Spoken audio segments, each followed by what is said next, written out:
Hey there guys, what's going on? I am back with another video after God knows how long. I know a lot of people are curious about the Dragon Ball stuff, and that is going to be coming at some point.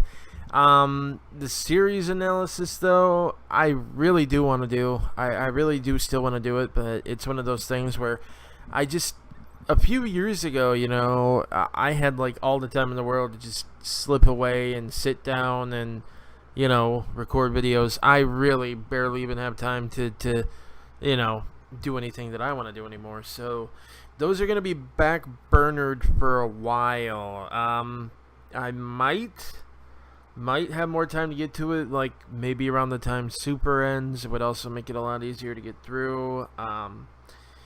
It might also help me understand the series better after I'm able to watch all of that. I don't know. We'll see. I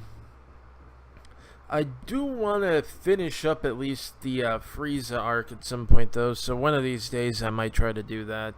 At least to get that done, because I was in the middle of that. But anyways, hi. We're going to be talking about a couple of different things today. One thing we're going to be discussing is the how do I say this, controversy around a certain movie and reviews and user reviews, and well, we're gonna talk a little bit about the whole Ghostbusters thing. Just because everyone else is. This is going to be real quick because it's not the main topic of the video. But I wanted to touch on it real quick. I'm not at all surprised that the movie is having a bit of a split between critics and users because, well, a lot of people decided they were going to hate the movie before they ever even saw anything of it. True. I can't really understand those people because it doesn't inherently make it bad. If people, though, wanted to say, I don't like this and I don't want to see it because it's a reboot and I don't believe in the reboot, yeah, that's fine. I understand that. I was right there with you, actually. It's one of the reasons I didn't want to see it. But there were people who were like outright crapping on it before we ever saw any footage, and then they just felt vindicated when it came out. Yeah, I don't know if I can 100% support that. I do know that Reddit post was really worrying, and now that everything's out there, it's 100% confirmed to be true. And I'm really not sure, how people can act like, oh, this was a really stupid idea on paper, but on screen it works really well. If it was a stupid idea on paper, it's a stupid idea on screen. I don't know. I'd attribute that to movie magic. But anyway, on the other hand, there were other people who insisted that this had to be good, literally because women, and if you didn't like it, it was entirely because the main characters were all women, and you hated women. And then the studio started adopting that as their official position, and they were allowing the director to go out there and openly mock people on official press events and everything. It is ugly, which is another reason, even if that movie had turned out great, I wouldn't have seen it after that. That was way too far. But I do want to say that people who seem shocked that, oh, it sounds so bad, but it's getting great reviews, it's like, guys, some of these people who are giving it, like, really good reviews, they're the, like 4-star, 5-star reviews, some even saying it's better than the original film. But you got to keep in mind, a lot of these people, like the folks on Uproxx and at The Guardian and everything, they're the same people who literally jumped all over James Rolfe and started insulting him and even insulting his wife just because he said he didn't want to see the movie. They also called him a critic, which isn't actually true. He's a YouTuber who happens to critique things that he likes, but it's not his job and in no way his responsibility to do it. But it didn't stop him from dogpiling, and it's just when you write so many articles talking about how you're sexist if you don't like this, you're a sexist if you don't want to see it. Could they really turn around and then write a review saying, oh, hey, it turns out this movie isn't that good, don't see it? No. See, that's the other thing. You gotta look at the final scores people give it to, and the fact that it's averaging around a 6, even from a 6 or a 5, even from people who were impartial, tells you, yeah, it's not the horrible, disastrous train wreck maybe that people were expecting, but it's really not that good either. But that's neither here or there. I just wanted to say, people need to really stop making this out to be more dramatic than it really is. This was a whole ugly thing in the industry that I really hope doesn't happen again. And we'll see how well the movie performs as a result of that. They may have actually hurt themselves doing this, but whatever. But what I really want to talk about today is actually Star Wars. Star Wars celebrations going on. Celebration Europe. It's in London this year, and I really hate that. I mean that no disrespect to the people in Europe. I know that this is like the first time it's been there in like a long while, if not the first time ever, and I know a lot of people are getting a chance to go who never would. I'm not saying I hate that it's in Europe. I just, the panels, and the live stream, and I am not on a schedule where, the panels start at like 8 a.m. or 6 a.m. now, because they're running on British summertime. So panels that are at entirely reasonable hours there, it's like I got to be up and completely awake and alert at 6 a.m. and then I don't even really get to go to bed till almost midnight half the time, and it's like that's sleep I really can't lose out on. And then I thought they were going to keep the panels and everything archived on the Star Wars YouTube channel, and they really haven't done that. They did, but then the archive kind of disappeared, like they privated it or deleted it or something. And I'm not sure why. Part of me thinks it might be because apparently I didn't catch it, but there was a spoiler given during the Rogue One panel on accident. I'm sure someone out there could probably link people to that. I'm not one who minds spoilers too much, especially since I don't think it was a huge spoiler. So if anyone wanted to, link me to that, that'd be fine. But anyway, I'm hoping it's not because of that. They did put up like a couple of panels and some interviews that they did during the stream as separate videos. But I really wanted to see the whole thing again, just because, there were certain things in some panels I didn't get to see between, I have to watch kids. It's part of my job. It's what I do around here. 8 kids I get to deal with. I had to do that. I then had to go and go to the bathroom, natural stuff, had to eat, had to make food, etc. So I couldn't catch everything, and I was looking forward to going back to watch it because the archive was there, and then I go to click on it, and it was gone. The video was gone. That was disappointing.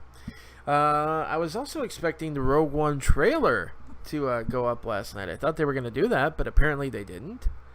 I'm not sure what the case behind that is. There are like multiple privated videos up on their YouTube channel though, so that could be one of them. I don't know. But that's neither here nor there.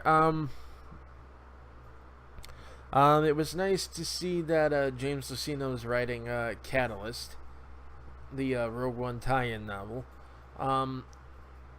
It was also nice to learn today that there are going to be a few different books that tie into Rogue One. A lot of them are going to be like, little junior readers and everything. But, hey, it's just cool to see, Star Wars stuff making a resurgence. And another thing that I thought was pretty cool, today, at the, they revealed apparently that there's going to be an atlas that's going to have like maps and graphs and everything of the Star Wars universe and different locations on different planets where certain events happen, not just in the movies but like in the books and in the comics and that. And the fact that it itself has like its own in-universe story in it about the guy who created this atlas. That's really friggin' unique, and that's something I definitely want to get my hands on. I'm sure it'll probably be like ridiculously expensive, but something to save up for. But the most interesting panel I've seen so far has actually been the Rebel Season 3 panel.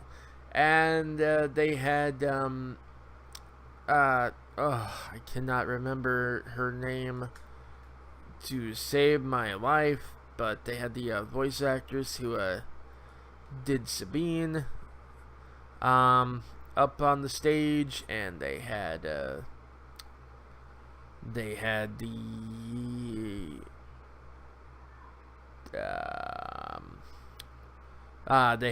Sam Witwer there, which was actually really cool to see.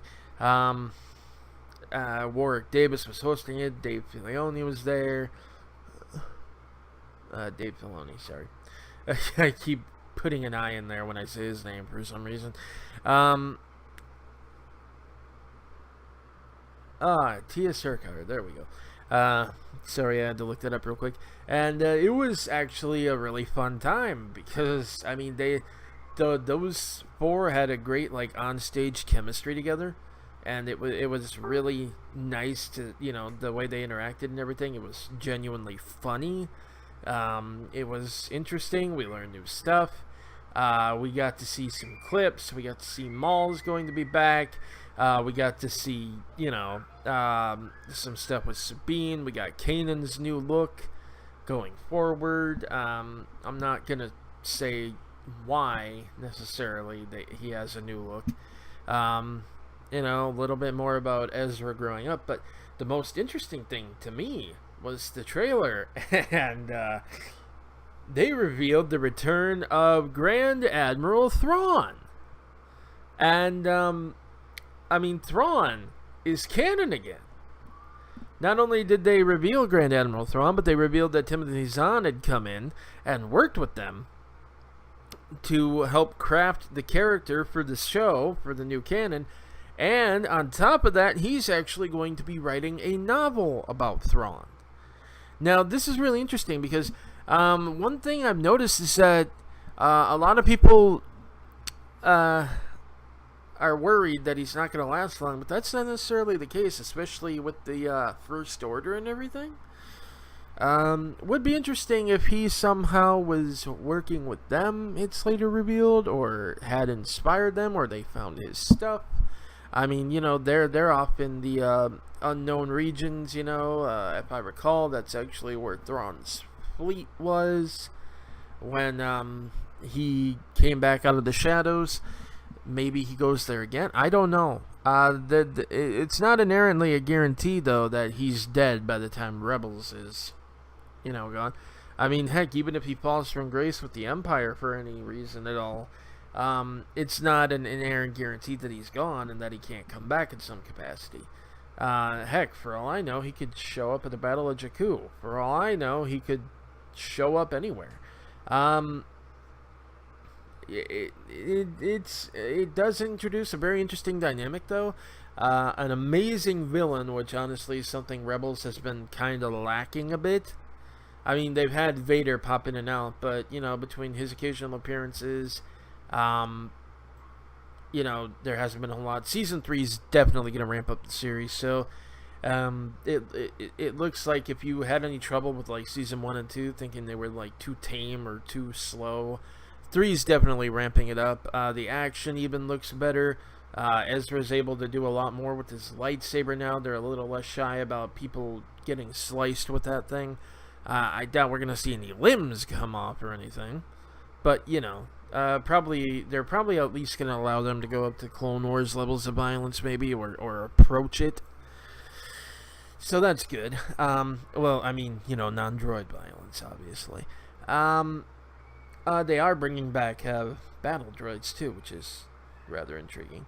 And we're going to get to meet Wedge, a young Wedge Antilles, who's defecting from the Imperial Academy. So that'll be amazing. But on the topic of the Thrawn thing, I am getting this is rather endemic of something that I'm seeing really frequently anymore. And that's that it's basically, it spins under the fact that people keep convincing themselves these new books are bad. They're not bad. I could say that with confidence. They are not bad. They are better than many entries in the Legends stuff. I'm sorry, they just are.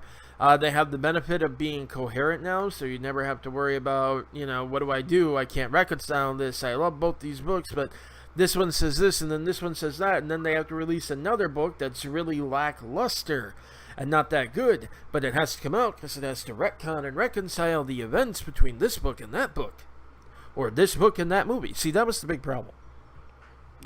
One of the big things I keep hearing from the Legends people is that nothing was no longer canon because it would be retconned in another book, and it's like, yeah, but those retcon books a lot of times were genuinely terrible books, or at the very least just really blah, because they're not an inspired individual story. They are created for this specific and explicit purpose of fixing a plot hole. It's a patch, and a patch typically doesn't have a very good story because you're not creating the story naturally. You're creating the story because you need to fill this hole in. And the story just kind of is ancillary to that. There were also some genuinely really bad main novel entries. Crystal Star comes to mind. The final entry in the Children of the Jedi series I found completely boring, and I felt like I wasted my time. I wasn't the entire thing with what was her name, Callista? Oh God, I couldn't stand that. That was horrible.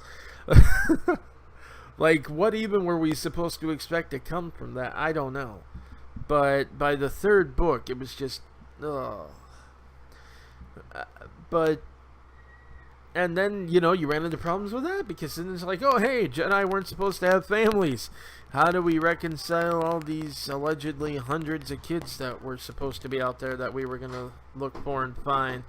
And on that note, one sec. Sorry about that. I had to deal with something real quick. But I just can't understand. Oh God, Crystal Star. I just got flashbacks. That was horrible. But I can't understand that there's this weird thing where people have themselves convinced that even the worst of the Legends books were better than almost all of the current canon Star Wars novels, and that's simply not the case.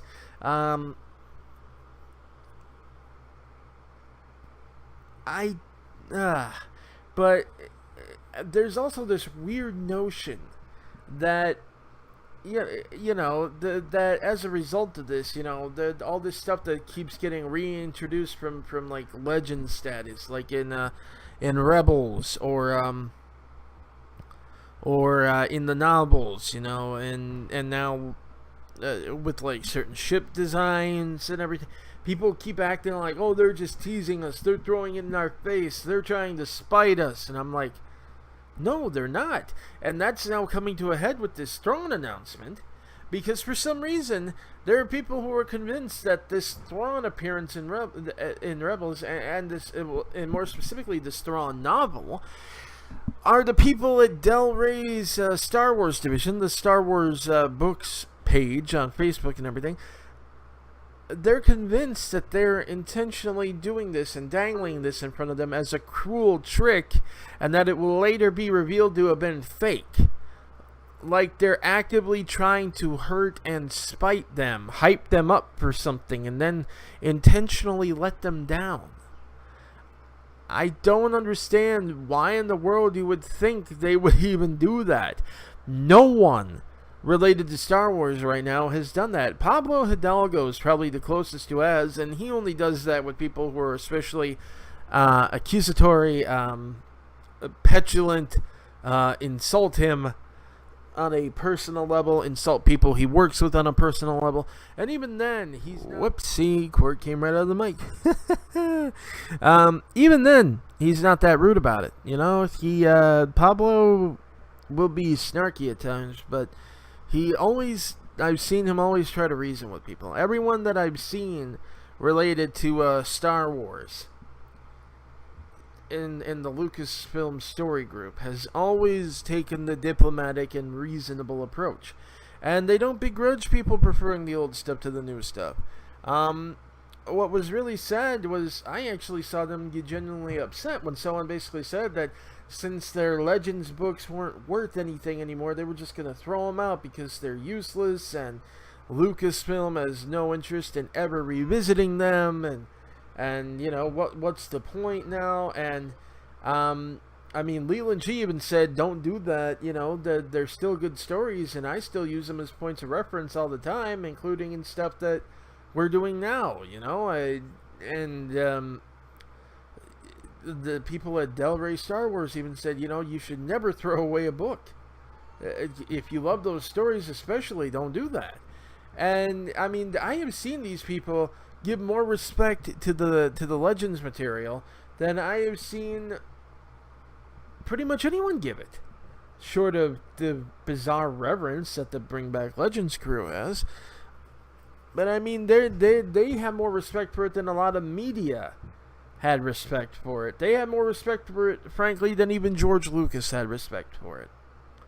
George Lucas would constantly, you know, say, oh sure, yeah, that's canon, but then he'd go ahead and ignore it later with something he wanted to do, because he knew that he took precedence, and everything revolved around George, and that's just the way it was. He was the sole creative head.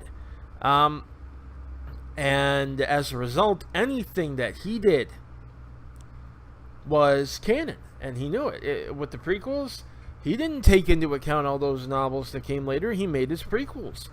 And the novels that were suddenly inaccurate or non-canon because of that, well, that was up to the people who ran the book side of things to try to figure out how to fix.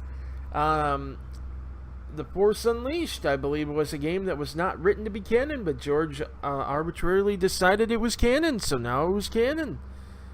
And then The Force Unleashed 2 came out, and somehow that was still canon, and it's like, but it doesn't really fit anything we've seen.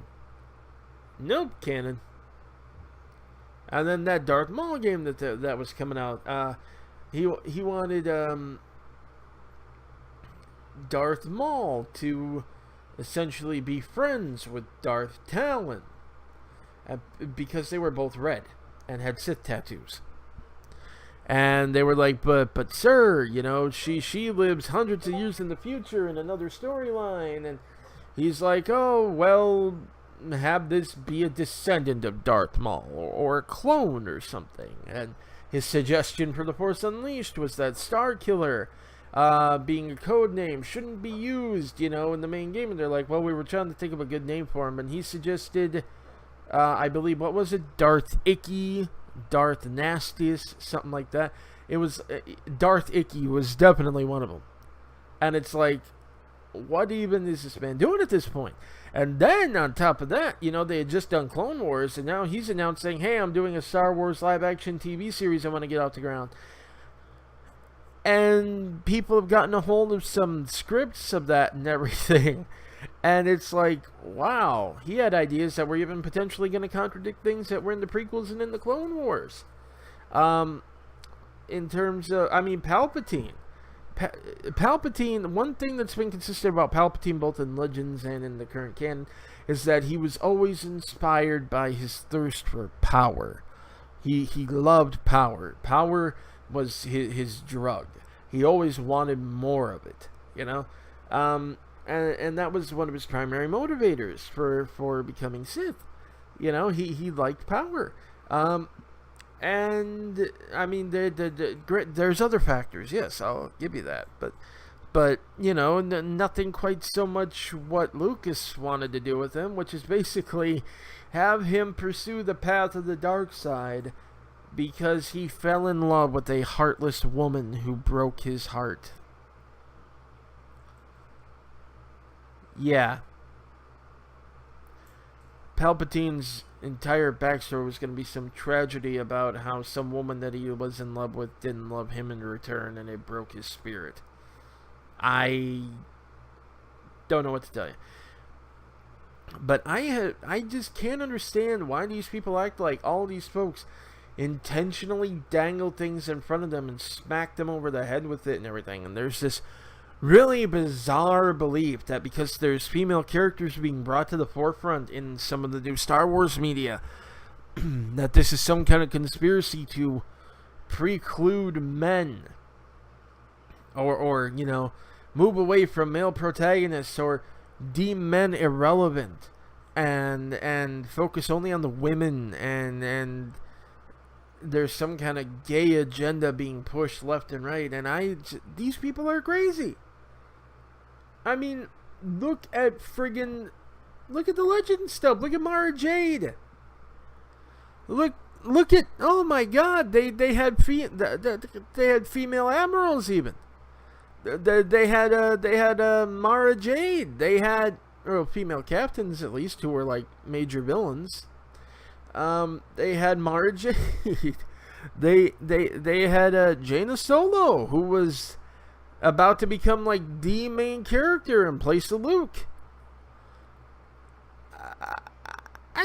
I can't. There was a friggin' Jedi Queen out of nowhere, dude. I mean, come on. Are you kidding me? This is literally nothing more than continuing a trend that was already there in the old EU stuff. It was always like that. Why are you seeing this now? Why are you saying this now? And then on top of that, some kind of gay agenda. Oh, Sinjir in Aftermath. You didn't have to cram it down our throats that he was gay every 20 pages. Like, what? You literally don't even find out that Sinjir, who, by the way, is actually an awesome character, was gay until another one of the characters is flirting with him and basically propositions him, and he tells them he's not interested in women. That's it. That's how you find out he's gay. And it's not till like near the end of the book that it's ever even brought up, and it's brought up in an appropriate context. They don't wave it around in your face. Because guess what? The character was written to be a character and not written to be gay, who happened to be, inserted into the story. This isn't some sort of quota character like people are claiming. This is a genuine, natural character. And then I even saw people, though, who watched The Force Awakens, who liked Snap Wexley in that movie, and then the moment they found out he was Temin in Aftermath, suddenly they, it's like all interest in him just died, and it's like, wow, you guys are really that ornery, really that petty. I don't know what to say. But the bottom line is, these guys are not doing anything to taunt you. They are not doing anything to intentionally anger you.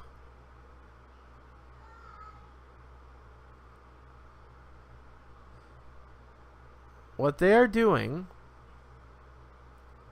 is keeping this series alive. And we've had so many good entries. We've had the Battlefront novel, which I think is like freaking amazing. The Aftermath series, the first book is good, and apparently the second book's even better. Well, I think the first book's good, and if the second book's better, I'm probably going to love that. Claudia Gray's stuff has been great. Even the young readers' novels have been good. And I mean, they're like written on a level too that doesn't treat the younger folks like they're stupid. I don't understand the problem. I really don't.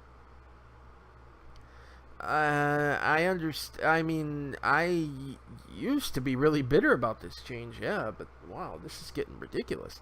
But honestly, I just can't understand why in the world you would think that they would actually announce a novel. Go so far as to announce a novel. Have Timothy Zahn announced that he was working on it even during the panel. I thought I might have misunderstood him. But no, he said he's working on his newest novel, and then he gestured to Thrawn, and he says Thrawn, and it's like, wait, did he just say that he's working on a Thrawn novel, or did he just shift the topic to Thrawn? I wasn't sure. But then they confirmed, oh yeah, it's a Thrawn novel, and it's like, that's amazing, and it's like, why on earth would you think that they'd actually announce that, only to then take it away from you at the last minute and say, April Fools, you're never getting the characters you loved back again. Why on earth would you think they would do that? I don't know.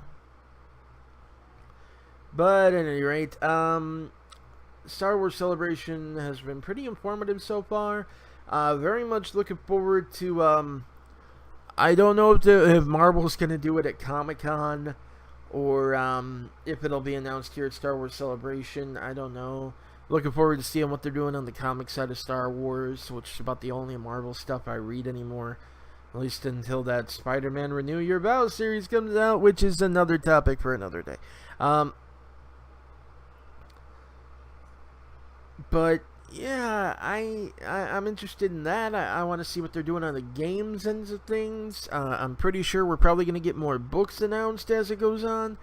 To me, this is a great time to be a fan, and I honestly cannot understand the negativity that I'm seeing from people at around this time.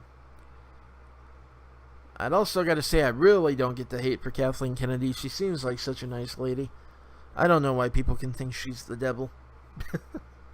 But then again, you know, I guess I shouldn't be surprised. I just saw someone today actually get upset and blame Disney for the Star Wars Clone Wars miniseries no longer being canon and being replaced by the CGI Clone Wars series. You know, what do I know, right? There's no limits to some people and how dumb they can be.